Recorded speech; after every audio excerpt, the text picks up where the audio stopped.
नमस्कार दोस्तों, आज की हमारी कहानी आपको अच्छी लगे तो प्लीज़ मेरे चैनल को सब्सक्राइब करें और वीडियो को लाइक करें। ठंडी हवाएं चल रही थी पर बारिश थम चुकी थी। लवली एक नज़र अपनी सास सुरेखा जी पर डाली और सिस्टर को बोलकर अस्पताल से घर के लिए स्कूटी से निकल पड़ी। स्कूटी की स्पीड के साथ ही उसके मन में विचारों ने भी स्पीड पकड़ ली थी। पता नहीं अभी तक बच्चे स्कूल से आए होंगे या नहीं। इस बारिश की वजह से रोज़ उनकी बस भी लेट आ रही है। सुबह अस्पताल आने की जल्दी में किचन भी सब फैला कर आ गई। पता नहीं दोनों दीदियों ने खाना खाया होगा कि नहीं। जल्दी से पहुंचकर सब बाकी काम भी निपटाना है और शाम के लिए भी खाना बनाकर भेजना है। अरे कहाँ और किसके हाथ भेजूंगी, इनको तो आज ओवर टाइम भी करना है। सुबह और शाम की शिफ्ट खत्म करके या तो रात को 1 बजे तक आएंगे। लवली के विचारों का सिलसिला खत्म होने से पहले घर आ गया। घर के अंदर घुसते ही उसका दिमाग भन्ना गया। दोनों नंदे सोफे पर ही पसरी हुई थी। उसे देखकर उलाहना देने लगी। क्या लवली भाभी, आपको तो पता है कि हम लोग नाश्ते में दलिया नहीं खाते और खाने में आपने तुरई बनाई थी और दाल भी पतला सा और चावल हमसे खपता नहीं है। मम्मी के लिए रोटियां बना रही थी तो 2-4 हमारे लिए भी बना देती। क्या तुम्हारे राज में अब हम लोगों को अपने मायके में ढंग का खाना भी नहीं मिलेगा? माँ यहाँ होती तो तुम्हारी अच्छे से खबर लेती। लवली बस इतना ही बोली। दीदी, बच्चे स्कूल से आ गए क्या? नंदे कुछ बताती तब तक लवली की आवाज़ सुनकर सोनू और पिंकी कमरे से बाहर आ गए। हाँ मम्मा, हम लोग आ गए हैं। खाना खाया? लवली ने गले लगाकर पूछा। नहीं मम्मा, आपका इंतज़ार कर रहे थे। आपने भी तो खाना नहीं खाया होगा। बच्चों की बात सुन लवली की आंखें छलक गईं, लेकिन जल्दी से आंसुओं को आंचल में छुपा लिया। बच्चों से अभी आई बोलकर लवली कमरे में चली गई। जल्दी से फ्रेश होकर किचन में गई। वहाँ सिंक में पड़े जूठे बर्तन उसे चिढ़ा रहे थे। उसने नोटिस किया कि नंदों ने बना खाना न खाकर कुछ अपने लिए स्पेशल बनाया था और बर्तनों का ढेर लगा दिया था। बारिश होने की वजह से रूपा भी काम पर नहीं आ रही थी। उसने जल्दी से सब किचन समेटा। तभी उसे याद आया कि धुले कपड़े को सुखाने के लिए नंदू से बोला था, लेकिन पता नहीं उन्होंने डाला भी है या नहीं।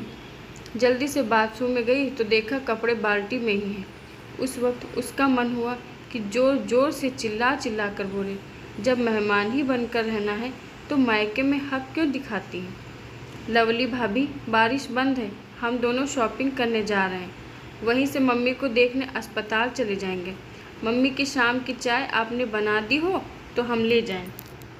बड़ी ननद पर्स लेकर सामने खड़ी हो गई। दीदी, आपने पहले बताया होता तो मैं बना देती। अभी लवली को आगे बोलने भी नहीं दिया और शुरू हो गई। अब हम अपने ही मायके में तुमसे पूछकर कहीं जाएंगे आएंगे? तुम बहू हो, तुम्हारी सास अस्पताल में बीमार पड़ी है। तुमको उनके खाने पीने का ख्याल रखना चाहिए या नहीं? अरे अगर अच्छे से ख्याल रखा होता तो मम्मी आज अस्पताल में नहीं घर पर होती। खैर मुझे क्या, हम लोग जा रहे हैं। छोटी ननद रिंकी क्यों पीछे रहती है ताने मारने में? नंदू की बातों को सुनकर लवली को गुस्सा तो बहुत आया, लेकिन चुप रह गई। उसके जाने के बाद गीले कपड़े अरगनी पर डालते डालते लवली बड़बड़ाने लगी। समझ नहीं आता कि यह दोनों दीदी बीमार मम्मी जी को देखने आई हैं या मौके में आराम और मटर गश्ती करने। लवली जल्दी जल्दी बचा काम निपटाकर फिर से किचन में चली गई ताकि जल्दी से रात का खाना बनाकर अस्पताल ले जाए। लवली की सास को 2 दिन पहले सांस लेने में तकलीफ़ हो रही थी, इसलिए उन्हें अस्पताल में भर्ती करवा दिया। दोनों नंदों का ससुराल 1-2 घंटे के अंतराल में है, इसलिए उन्हें जैसे ही सूचना मिली तुरंत आ गई। हालांकि लवली ने अपने पति से कहा भी कि डॉक्टर ने कह दिया है कि डरने की कोई बात नहीं, बस 2 दिन के लिए रखेंगे। अभी दोनों दीदी को मत बुलाओ। घर अस्पताल के साथ वो उनकी खातिरदारी नहीं कर पाएगी। लेकिन इन भाइयों को बहनों के आगे पत्नी हमेशा दुश्मन ही लगती है। लवली ने बच्चों को अच्छे से समझाया कि जब तक वो वापस नहीं आती है तब तक वह कोई भी आए दरवाज़ा मत खोलना। बच्चे हंसते हुए बोले, हाँ मम्मा, अगर बुआ होंगी तो भी दरवाज़ा नहीं खोलेंगे। लवली ने नकली गुस्से से आंखें दिखाई और फिर हंस दी। सच कभी कभी ये बच्चे भी मजाक में ही मन की बात कह देते हैं। जब लवली अस्पताल पहुंची तो देखा दोनों नंदे वहीं पर थी। उसे देखते ही चुप हो गई। लवली सास को चाय देने लगी तो रिंकी बोली, हमारे लिए चाय नहीं लाई क्या? और इस समय ढंग का खाना बना है, या फिर यही मरीजों वाला खाना खिलाकर हमें भी अस्पताल में भर्ती करवाना है? अरे मम्मी, तुम्हारे घर पर नहीं रहने से हमारी कोई वैल्यू ही नहीं है। जब से हम लोग आए हैं तुम्हारी इस आलसी बहू ने हमें भूखा मार दिया। न ढंग का नाश्ता मिल रहा और न खाना। तुम घर चलकर इसकी अच्छे से खबर लेना, मोनिका सेब खाते हुए बोली। सास बहू की नज़रें मिली और लवली ने जल्दी से सिर नीचे कर लिया ताकि उसकी नम आंखें कोई देख न ले। तुम दोनों आज यहीं अस्पताल में मेरे पास रुक जाओ। लवली, तुम घर चली जाना। सासू जी ने जैसे ही बोला दोनों नंदे खड़ी हो गई।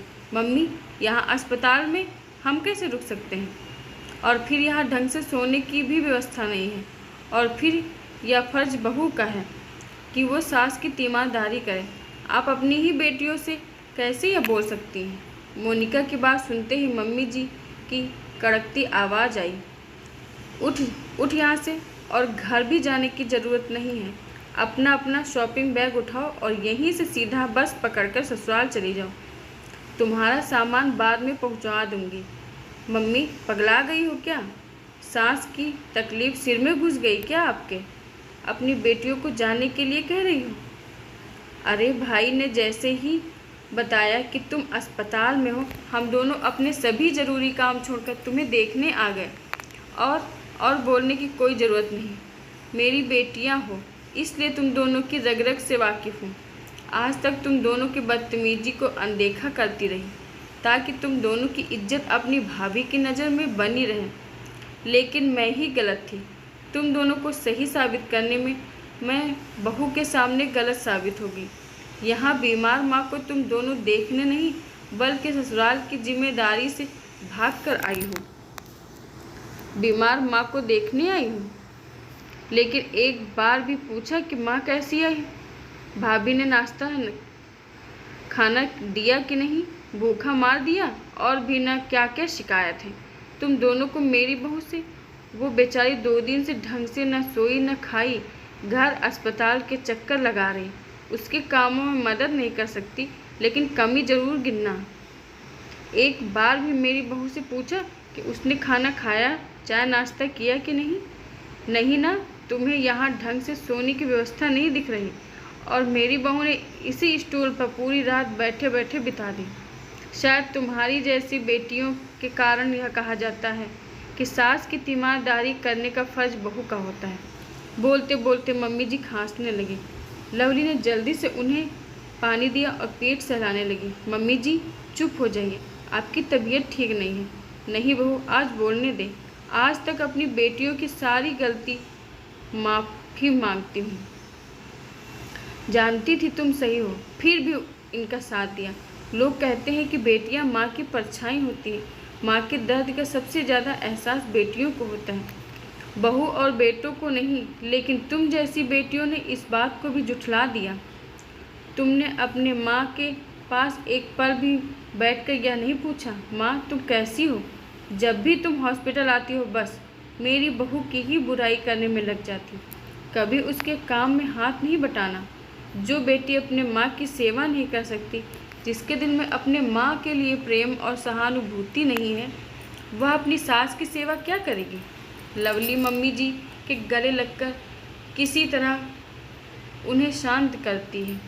इनसे बोल मेरी नज़रों के सामने से चली जाए। मोनिका और रिंकी थोड़ी देर तक खड़ी रही और फिर पैर पटकते हुए वापस अपने ससुराल चली गई और जाते जाते सास बहू के रिश्ते को खुशनुमा पल में पिरोकर और भी मजबूत कर गई। आशा करती हूँ दोस्तों आपको हमारी कहानी पसंद आई होगी। धन्यवाद।